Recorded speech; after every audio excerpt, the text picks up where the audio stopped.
Assalamualaikum warahmatullahi wabarakatuh. Perkenalkan, saya Tubagus Mahendriwinata dan rekan saya Devia Purnama Suci. Di sini saya dan rekan saya akan menjelaskan strategi implementasi directing atau leading. Selamat menyaksikan.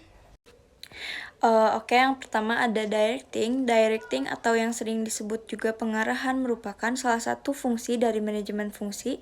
Dari directing adalah kegiatan memberikan instruksi, perintah, atau petunjuk kepada orang lain untuk menjalankan apa yang telah direncanakan. Juga dapat diartikan sebagai proses menuntun kegiatan-kegiatan para anggota organisasi ke arah yang tepat. Nah, lanjut, siapa yang memberi pengarahan? Nah, siapa sih yang memberikan pengarahan dalam struktur manajemen? Manajemen puncak akan memberikan pengarahan kepada manajemen tingkat di bawahnya. Manajemen tingkat menengah akan memberikan pengarahan kepada manajemen di tingkat yang lebih bawah lagi. Begitu seterusnya sampai kepada orang yang punya wewenang terakhir dalam suatu organisasi. Di sini ada fungsi directing atau pengarahan baru diterapkan setelah adanya perencanaan, perorganisasian, dan karyawan. Jika fungsi pengarahan diterapkan, maka proses manajemen dalam usaha mencapai tujuan organisasi sudah dapat dimulai. Nah, selanjutnya bagaimana sih melakukan pengarahan yang baik? Kunci dari melakukan pengarahan yang baik yaitu komunikasi. Pemimpin tentunya harus punya kemampuan komunikasi yang baik, jelas, mudah dimengerti, pesan dan instruksi yang diberikan pun halus, sampai dan bisa diterima dengan baik, supaya bisa dijalankan dengan baik juga. Jadi, sebagus apapun perencanaannya, jika tidak mempunyai kemampuan komunikasi yang baik, bawahan pasti akan kesulitan menjalankan perintahnya, mengeksekusi perencanaan, dan pasti hasilnya pun tidak akan maksimal, atau malah membuat konflik dan ujung-ujungnya bisa rugi. Fungsi directing. Fungsi directing atau pengarahan adalah suatu fungsi kepemimpinan manajer untuk meningkatkan efektivitas dan efisiensi kerja secara maksimal, serta menciptakan lingkungan kerja yang sehat, dinamis, dan lain sebagainya. Tujuan dari directing pada umumnya adalah agar tugas-tugas yang menjadi kewajiban para anggota organisasi dapat dijalankan dan diselesaikan dengan baik, sehingga tujuan organisasi dapat tercapai dengan pedoman pada perencanaan atau planning yang sulit diterapkan organisasi secara lebih rinci. Beberapa tujuan dari directing adalah: 1. Memprakarsai aksi. Pengarahan merupakan suatu titik awal dari pelaksanaan kerja dari karyawan. Apabila pengarahan dijalankan, karyawan dapat mengerti pekerjaannya dan melakukan pekerjaan sesuai dengan instruksi. Yang kedua, mengintegrasi upaya. Pengarahan bertujuan untuk membuat segala kegiatan dalam organisasi dapat berjalan beriringan dan saling bekerjasama, membuat apa yang ada dalam organisasi tidak saling berkonflik satu dengan yang lainnya. Yang ketiga, alat memotivasi. Seorang pemimpin harus dapat memberikan penjelasan dan motivasi lebih kepada para anggotanya agar menjalankan tugasnya dengan baik. Pengarahan bukan hanya sebatas menyuruh, bukan pula hanya menuntut. Pengarahan juga memotivasi pihak yang disuruh. Yang keempat, menyediakan stabilitas atau provide stability. Stabilitas dan keseimbangan menjadi sangat penting karena merupakan indeks pertumbuhan dari suatu perusahaan. Manajer harus memiliki 4 karakter yang dibutuhkan, yaitu persuasif, leadership, komunikasi efektif, supersif, dan tegas, dan koefisien motivasi. Yang kelima, menaikkan coping dengan perubahan. Coping adalah proses menyesuaikan diri terhadap perubahan-perubahan yang terjadi. Perubahan direspon oleh perusahaan agar tetap bisa bertahan kepada diandalkan untuk menghadapi perubahan itu. Pengarahan digunakan untuk beradaptasi dengan kondisi yang buruk, baik internal ataupun eksternal. Komunikasi yang efektif dapat membantu meningkatkan coping dengan adanya pertumbuhan. Keenam, penggunaan sumber daya secara efisiensi. Adanya pengarahan atau akan membatasi hal mana yang harus dikerjakan dan hal mana yang tidak dikerjakan. Dengan demikian, sumber daya yang dimiliki organisasi bisa dikerjakan dengan maksimal sehingga meminimalkan biaya dan memberikan keuntungan yang maksimal. Selanjutnya yaitu komponen kegiatan directing dalam proses pengarahan. akan selalu melibatkan 4 komponen kegiatan, yaitu yang pertama memimpin, yang kedua berkomunikasi, yang ketiga mempertimbangkan kelompok-kelompok, dan yang keempat memotivasi. Dengan melaksanakan keempat kegiatan tersebut, maka seorang pemimpin dapat mengubah masukan yang berupa sumber daya organisasi menjadi perilaku anggota organisasi yang diharapkan oleh sistem manajemen. Yang selanjutnya yaitu karakteristik directing. Directing memiliki beberapa karakteristik, diantaranya yaitu persepsi function, yaitu bentuk pengarahan yang diterima di berbagai tingkatan organisasi perusahaan.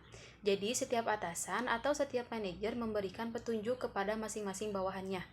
Yang kedua yaitu continuous activity. Maksudnya adalah fungsi pengarahan dilakukan terus-menerus tanpa henti, dilakukan dengan konsisten dan dengan kualitas dan cara yang berkembang. Yang ketiga yaitu human factor. Maksudnya adalah fungsi pengarahan itu senantiasa dengan bawahan, sehingga akan berkaitan dengan human factor. Human factor itu sendiri merupakan perilaku manusia yang kompleks dan tidak bisa diprediksi. Yang keempat yaitu creative activity. Adalah adanya pengarahan akan membantu dan mempermudah dalam mengubah rencana dalam suatu tindakan nyata. Yang kelima, ada executive function. Jadi maksudnya bawahan menerima dan menjalankan instruksi hanya dari atasannya saja. Jadi fungsi pengarahan dijalankan oleh semua eksekutif atau semua level manager di semua jenjang atau tingkatan manajemen. Yang keenam yaitu delegate function. Maksudnya pengarahan adalah suatu fungsi manajemen yang langsung berhadapan dengan manusia. Atasan harus dapat mengetahui bahwa perilaku manusia merupakan suatu hal yang tidak dapat diprediksi dan alami, sehingga atasan harus dapat mengkondisikan perilaku seorang ke arah tujuan yang diharapkan. Lalu di sini ada cara melakukan directing atau pengarahan.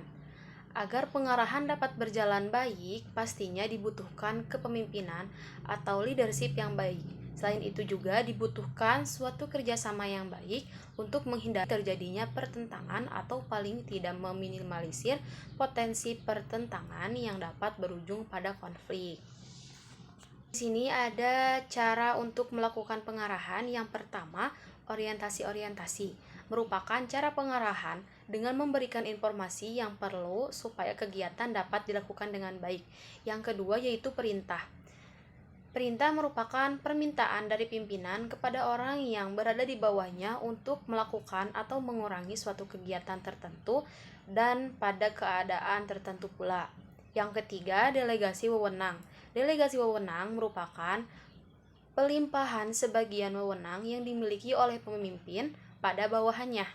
Yang keempat yaitu petunjuk. Petunjuk merupakan penjelasan dari pimpinan kepada orang yang berada di bawahnya mengenai hal apa yang harus dikerjakan. Yang kelima yaitu motivasi. Motivasi merupakan pemberian semangat dari pemimpin kepada orang yang berada di bawahnya agar bekerja dengan lebih giat. Yang keenam, maksudnya suatu usaha yang dilakukan untuk meyakinkan para anggota atau bawahan agar bekerja sesuai dengan perencanaan yang telah ditetapkan oleh organisasi. Yang selanjutnya yaitu tantangan dalam fungsi directing. Dalam fungsi directing itu pastinya tidak akan berjalan normal begitu saja. Tentu di setiap bidang dan apapun itu mempunyai tantangan tersendiri, tidak terkecuali dalam manajemen fungsi pengarahan ini.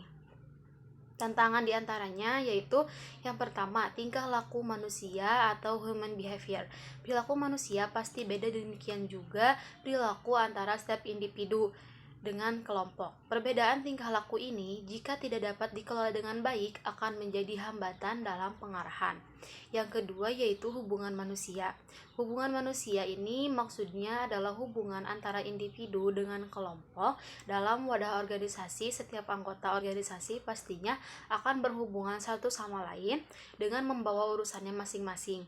Apabila hal ini tidak dapat diserahkan, maka akan menjadi hambatan dalam pengarahan karena adanya konflik yang timbul di antara individu dalam organisasi.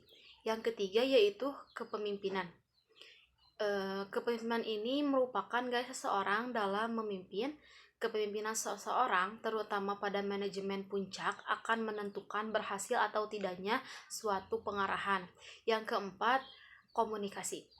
Komunikasi ini adalah alat untuk menyampaikan perintah, laporan, berita, ide, gagasan, pesan, atau informasi dari pimpinan ke anggota organisasi, sehingga terjadi interaksi. Jika seseorang pemimpin tidak mempunyai kemampuan komunikasi dengan baik, maka hal tersebut tidak dapat menjadi hambatan dalam pengarahan.